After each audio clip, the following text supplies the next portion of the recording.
I introduce tonight's guest speaker, here's a bit of history. In October of 2011, MADD was asked to go to Southwood Middle School in South Miami for a Red Ribbon Week talk to 8th graders. Since both of my children attended Southwood Middle School, it was a program that was very close to my heart, and I faced an auditorium full of expectant, excited 8th graders ready to move on to 9th grade. No one in that auditorium that morning could have imagined that they would lose one of their own in just a few months to a drunk driver. 13-year-old beloved Kaylee Camacho was killed the following April. Bree Camacho, her sister, is here tonight to tell you her story. She's just finished her first year of college at Florida Gulf Coast University. And very soon after that crash, Bree started her own drunk driving campaign.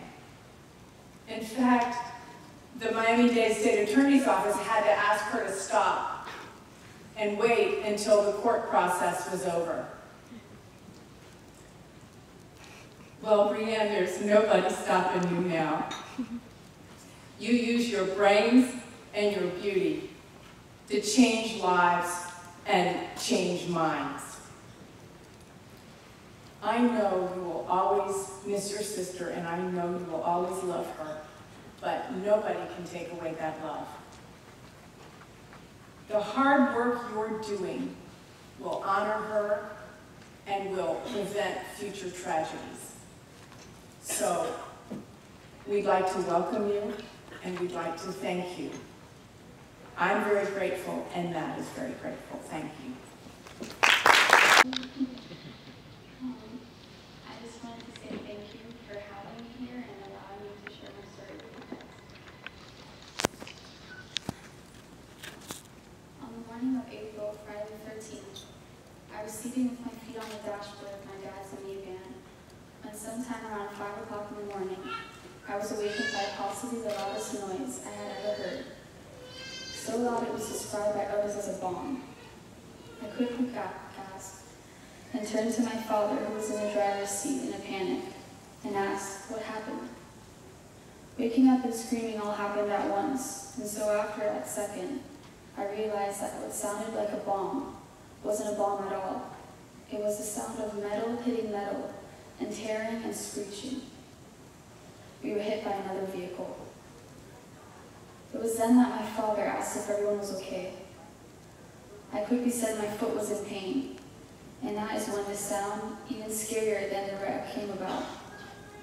In fact, it was no sound at all, just silence from the back seat where my younger sister, Kaylee Camacho, lay, reclined and unconscious.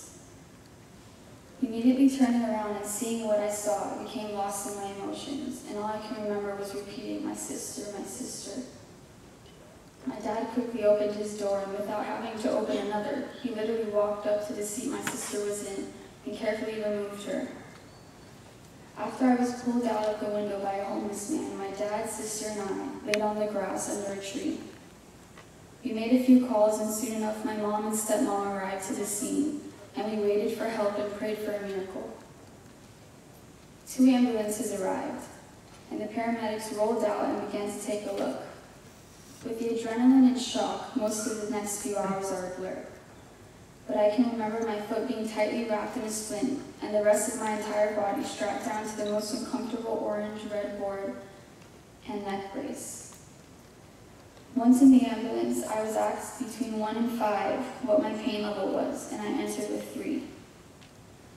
Next, I was asked which hospital I wanted to be taken to, and I answered Baptist, and so off to Baptist we went. All of a sudden, I was in a hospital room scared because I wasn't able to look around and see what was going on due to the neck brace. Time became a blur, so I couldn't tell you how long I was there for, but after plenty of family visitors and tests and x-rays to MRIs, I could guess it was at least more than 2 hours. I knew Kaylee was in worse condition than I was, but I just had this feeling that she would pull through, so I wasn't worried. Around the time of my x-ray, I was given the information that the man who allegedly struck our car was caught and possibly intoxicated. My phone was taken away from me and the TV didn't work, so that's all I knew.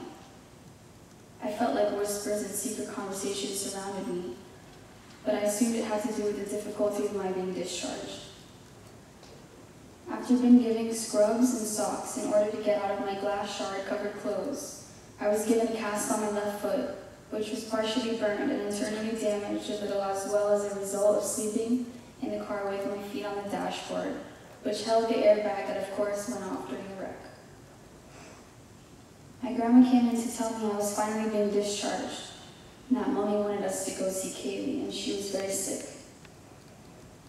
I asked if she was going to make it, but all she could say was, "I don't know," so I began to cry. By the time we were in the car, on the way to Ryder Trauma Center, where my sister was airlifted, this odd feeling of happiness came over me. I kept telling myself that if she would pass away, that I would at least get to sit by her side, hold her hand, and tell her I love her, and to remember that God gave his one and only Son to die for our sins, and that because of that, everything would be okay. And that thought just made me happy and thankful. Looking back now, I'm able to recognize that that was just denial. When we arrived, my aunt helped me out the car and rolled me in a wheelchair inside, where I became very confused. We took a left turn into a hall, where family members and friends I hadn't seen in ages stood, with all eyes on me, but no one spoke a word. They all knew what was about to happen. It was then I rolled into a small room in that hallway, where all of my intermediate family sat, and once again, all eyes on me, but no one spoke a word. It was the second time that day that silence had been scarier than I could ever imagine.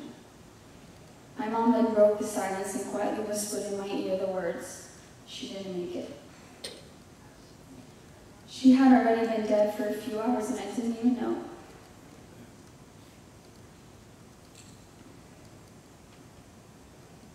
Consumed in my emotions again, I let out a scream, one that my cousin to this day says she could never forget. All I could do was scream, "No, no." From there I can remember thinking of the man who was caught, and thinking what he had done, and that this was his fault. And then suddenly I just sat there motionless and blank. My mom then said I could go see her if I'd like, and after waiting about 10 minutes to take in what I was about to see, I decided to go. I remember being wheeled to the room, but throwing my hand up at the wall right before entering in order to stop whoever was pushing me, because I was so scared. I had never seen someone in that state before.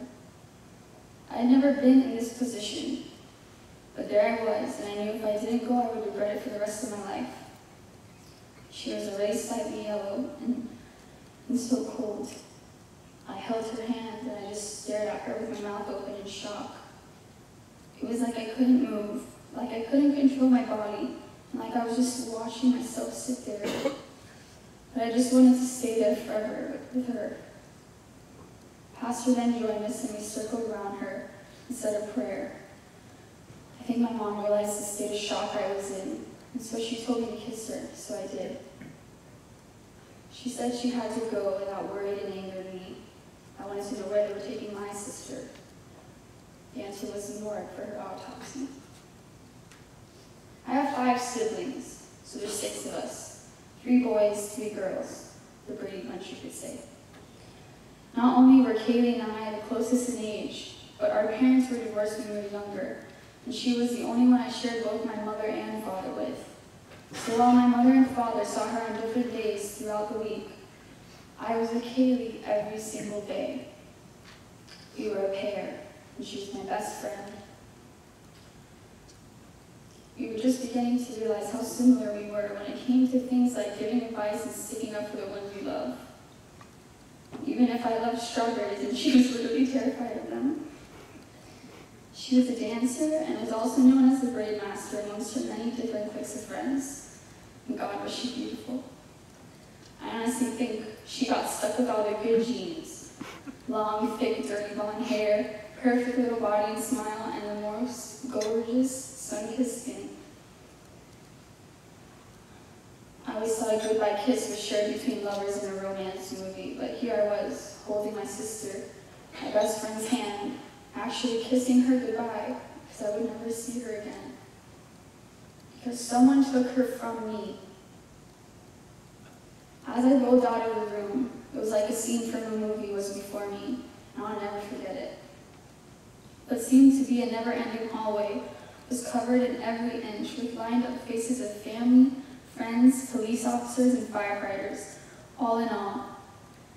And that brings me back to where we laid under that tree, and we waited for help and prayed for a miracle. Fortunately, that miracle we originally prayed for, we didn't get it. But let me tell you something right now. You got a miracle, and that miracle was help. I'm so thankful every single day that every single one of you in this room are able to put on whatever uniform it is of yours and go out and protect and help this crazy world, and go even beyond your duties and offer your amazing support. And I'm so thankful my family and all the other families like mine have MADD for the same support, but not just support, purpose as well. Purpose to spread awareness about driving under the influence. One of the hardest things to face was the numbers of other families who have lost loved ones the way I have. But I'm able to find so much comfort in knowing that because of all of you, already so many others whose lives could have been taken as well were not. And I am especially mostly thankful for all of your help and support, because with it we were able to find the student who struck our car after a very long 2 years, the jury was able to reach the verdict of guilty on all 3 charges just last March, and last June was the sentencing where he was given 20 years. I thank God every day for creating people like you in order to help